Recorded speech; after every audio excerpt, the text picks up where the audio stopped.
Alors que m'a apporté le diagnostic, personnellement, ça m'a apporté énormément de bien-être, mais surtout une réelle sensation de pardon. Et quand je dis pardon, ça n'est pas du tout lié à des histoires judéo-chrétiennes, etc. Moi j'ai grandi dans un univers totalement athée et je suis radicalement très très loin de tout ce qui est d'ordre religieux, etc., de croyances en tout genre. Je suis quelqu'un d'extrêmement pragmatique et vraiment à ce niveau-là, voilà, c'est très très loin de moi tout ça. Mais ça m'a permis de me pardonner en fait tout un tas de choses liées à mon enfance, tout un tas de décalages que j'ai toujours senti très profondément en moi, aussi tout un tas de finalement de regrets que j'avais et de sentiments de ratage complet parce que il y a beaucoup de choses qui ont été difficiles dans ma vie et pour beaucoup de choses, en fait, je ne suis pas allée finalement au bout des choses, au bout de ce que j'aurais dû faire. Je sais que ça a déçu énormément autour de moi, mes parents, les gens en tout cas qui croyaient en moi ou qui espéraient certaines choses. Et ça m'a permis finalement de me pardonner dans le sens de pas pour me dire c'est bon, tout est excusé et je peux continuer à finalement à faire n'importe quoi, hein. C'est pas du tout dans ce sens-là. Pas dans le sens de se dire j'ai une excuse maintenant, voilà. Mais dans le sens de se dire je comprends finalement pourquoi certaines choses étaient très compliquées pour moi et pourquoi c'est-à-dire que pour moi c'était vraiment une énigme de me dire je dois vraiment être totalement nulle pour ne pas réussir à faire des choses totalement élémentaires que les autres font sans aucune difficulté. Et c'est très difficile de se comparer aux autres en ayant le sentiment que finalement on ne vaut pas, enfin qu'il y a quelque chose qui cloche, qui ne tourne pas rond chez nous, parce que les autres y arrivent très bien et que nous, il n'y a rien à faire, on n'a pas les codes, on est laissé sur le bas-côté et ça ne marche pas. D'ailleurs à ce sujet-là, moi j'ai souvent été l'exception, c'est-à-dire que quelque chose qui n'arrivait soi-disant jamais, bien, moi ça m'arrivait et ça a toujours été comme ça dans ma vie. C'est-à-dire que des choses totalement improbables m'arrivent toujours à moi, les choses qui soi-disant ne capotent jamais capotent toujours avec moi, enfin il y a toujours un peu une espèce de... pas une espèce de poisse, mais je veux dire, je suis souvent en fait un espèce de défi à ce qui soi-disant n'arrive jamais. Ben, moi, en général, ça peut se passer auprès de moi. J'ai toujours été un peu une exception sur plein de plans. Comme s'il en fallait une, ben, voilà, c'était moi quoi. En tout cas, ça a souvent été moi, on va dire. Certainement pas que moi, mais quand on est enfant, par exemple, c'est quelque chose qu'on vit pas forcément très bien. C'est-à-dire de se dire, on est toujours un peu le mouton noir du groupe. Alors quand déjà on se sent très exclu, très solitaire, qu'on ne comprend pas les autres, qu'on ne comprend pas leur code, qu'on les regarde comme si on était réellement un extraterrestre perdu sur une planète totalement inconnue et oublié par les siens, disons que ça n'aide pas à avoir confiance en soi et ça n'aide pas à essayer d'aller de l'avant et quand on est face à un échec, c'est d'autant plus difficile en fait d'arriver à avancer dans ces conditions-là. Et donc le diagnostic, pour en revenir à ça, puisqu'il est question du diagnostic dans cette vidéo, le diagnostic m'a réellement permis de comprendre, mais réellement profondément, pas juste de se dire comme ça en surface, bon ben voilà, j'ai le syndrome d'Asperger. J'ai réellement regardé en fait mon histoire, tout un tas de choses qui du coup me sont aussi revenues en mémoire, des anecdotes, des fois des paroles de personnes qui ont pu par exemple me blesser, auxquelles je ne pensais plus, mais qui sont restées quand même au fond de moi et qui manifestement ne demandaient qu'à remonter. Et bien tout ça finalement, quand on regarde à la lumière d'un diagnostic du syndrome d'Asperger, ça prend sens. On a l'impression que le puzzle, un petit peu comme quand j'avais appris le surdouement de mon fils, et compris que j'étais concernée avant de passer un premier bilan psychométrique,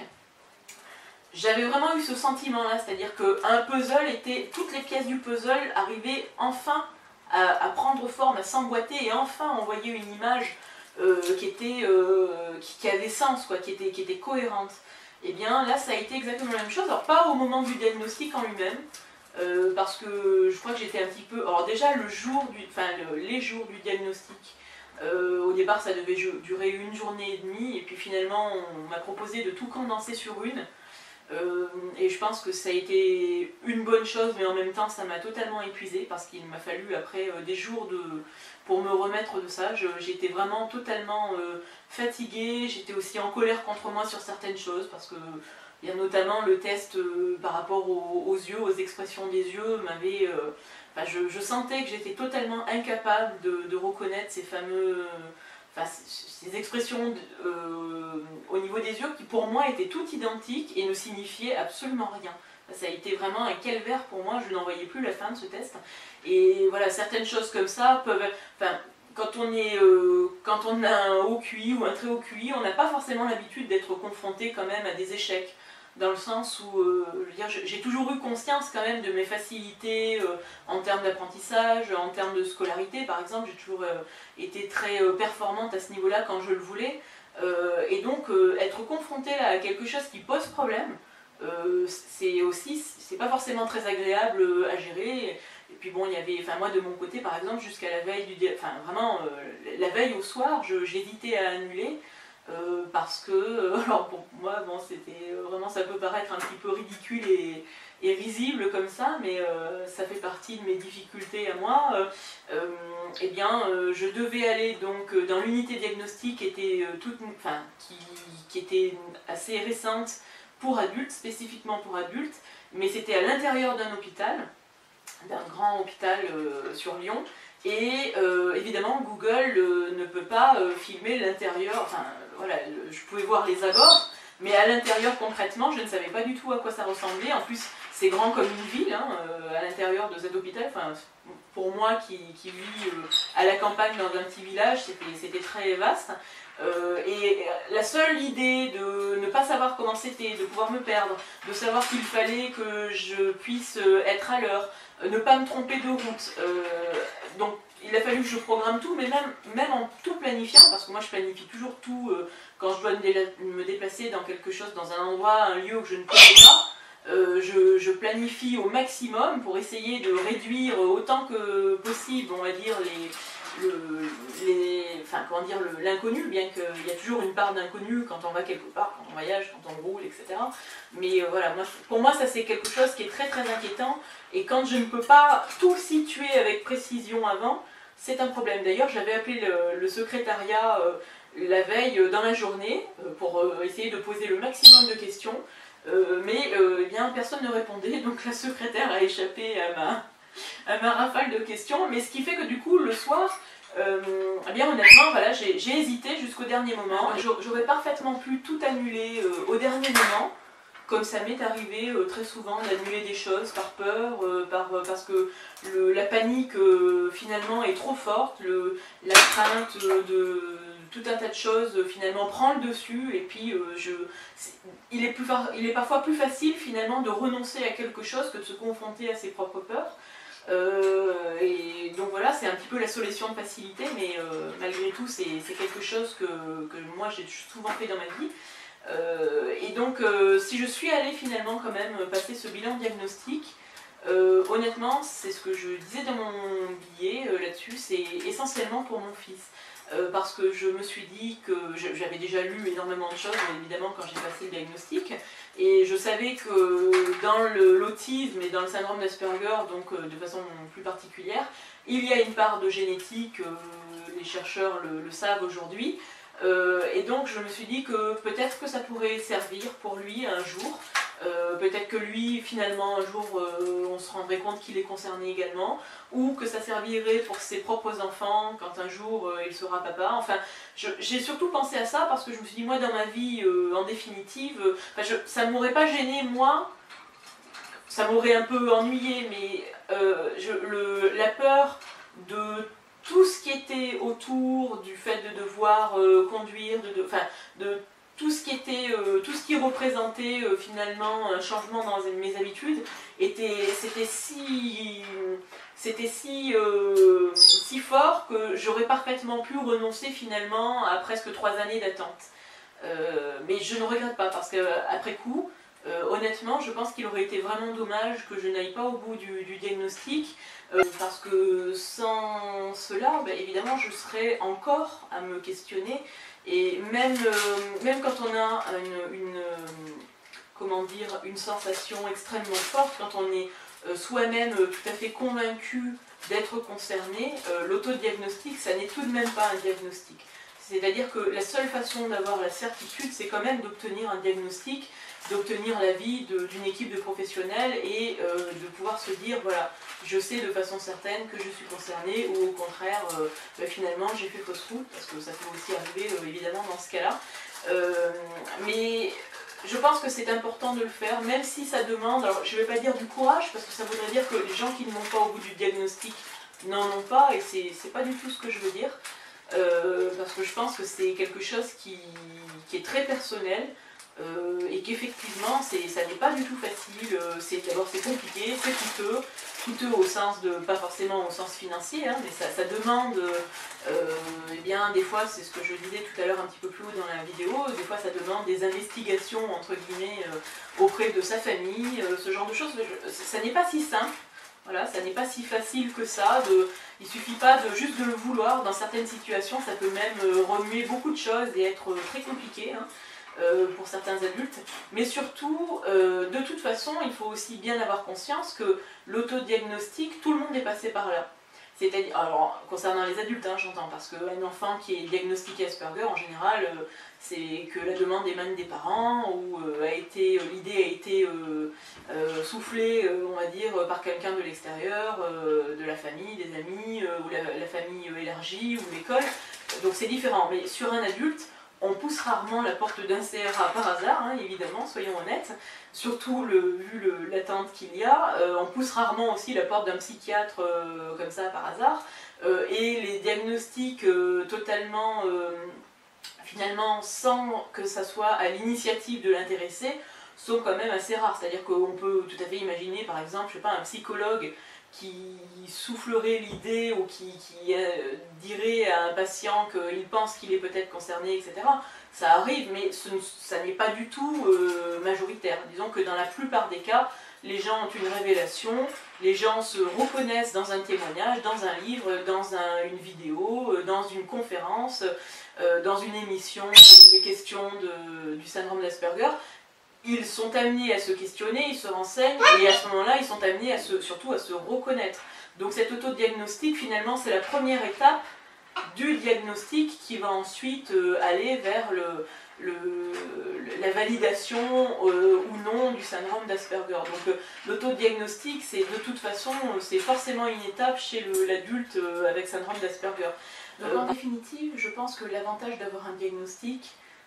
il est déjà pour soi. C'est-à-dire qu'on peut se raccrocher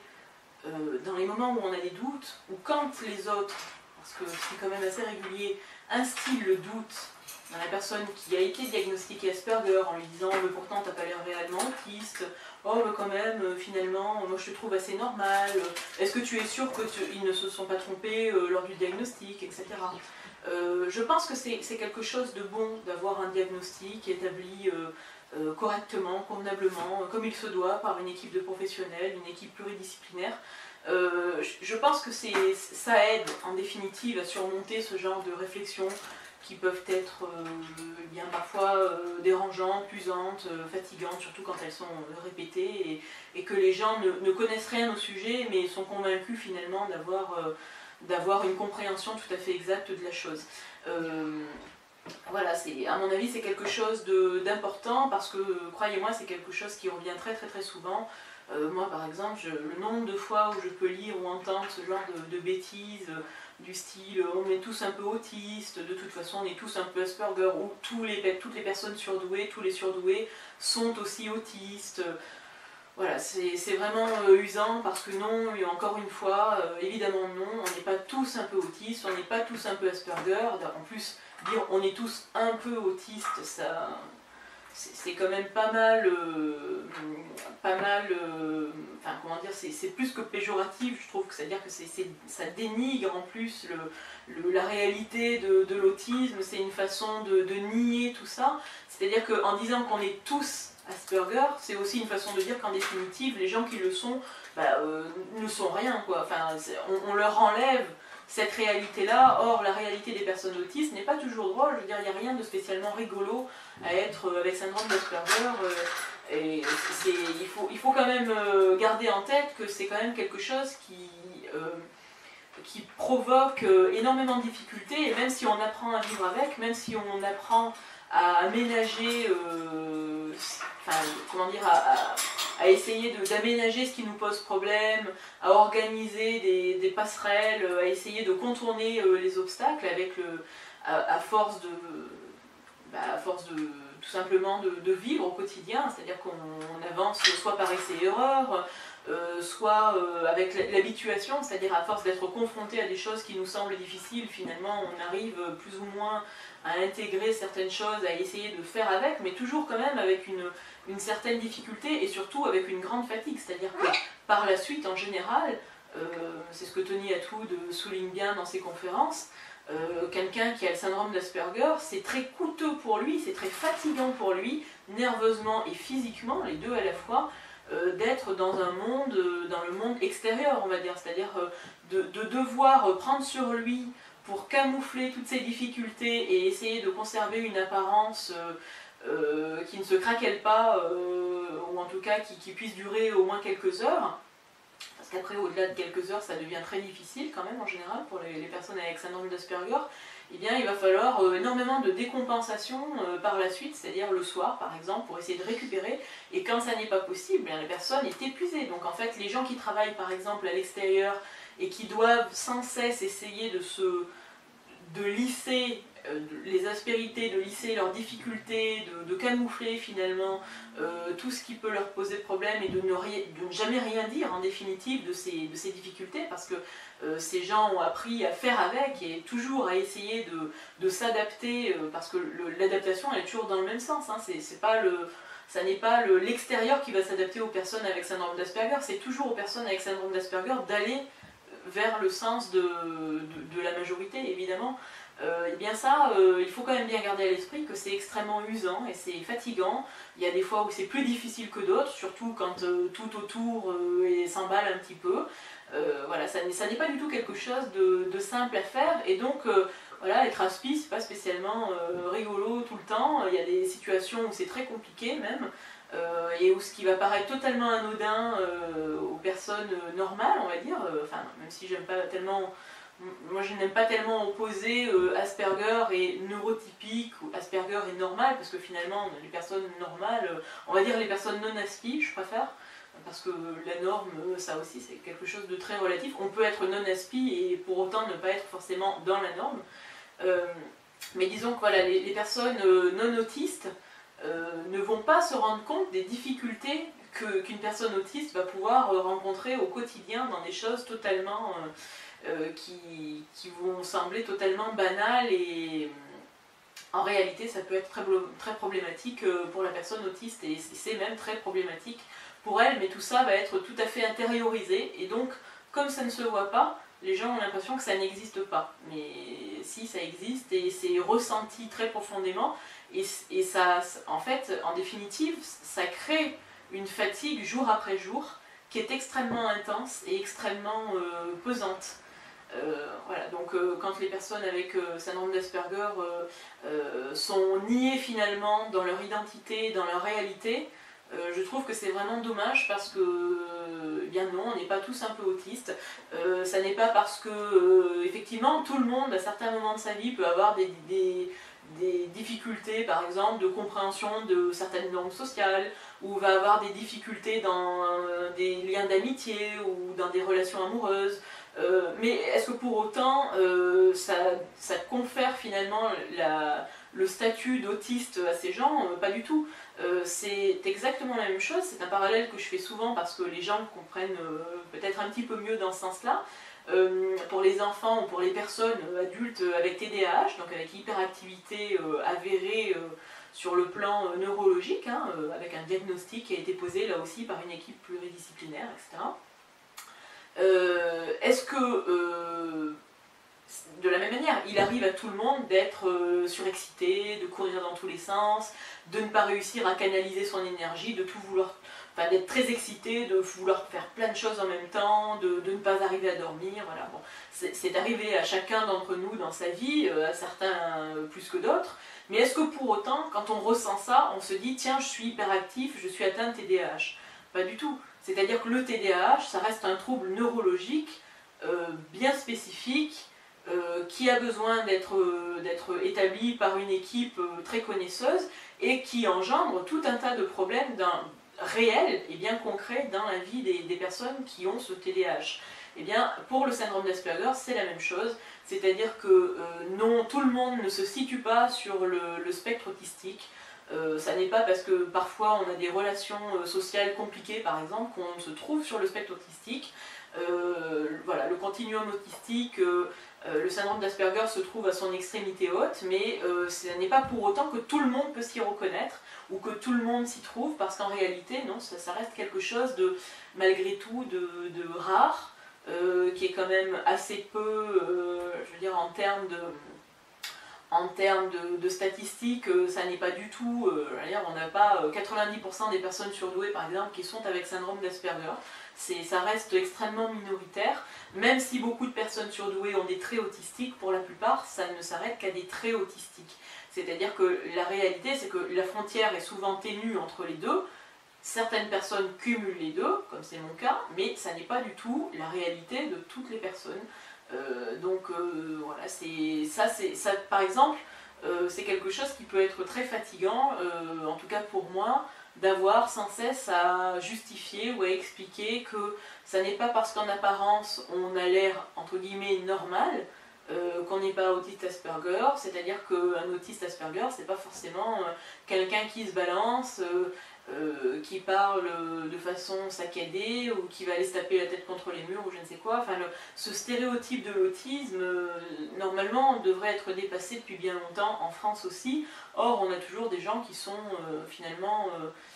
tristement englués là-dedans et qui ne comprennent pas qu'il y a des autismes et que l'autisme Asperger, par définition, lui, est souvent invisible, en tout cas pour les comme ça de prime abord. Voilà, donc j'espère avoir pu répondre à toutes vos questions, ou en tout cas à la majorité des questions que vous pouviez avoir sur le diagnostic en lui-même, donc de syndrome d'Asperger à l'âge adulte. Si jamais vous avez d'autres questions, évidemment, vous pouvez me les envoyer par email ou les publier en commentaire sur le blog ou sur les pages Facebook du blog, etc. Enfin, vous savez comment me contacter. J'espère en tout cas que ça vous aura permis d'être un petit peu plus confiant dans ce parcours diagnostic et je vous dis à bientôt donc pour une prochaine vidéo.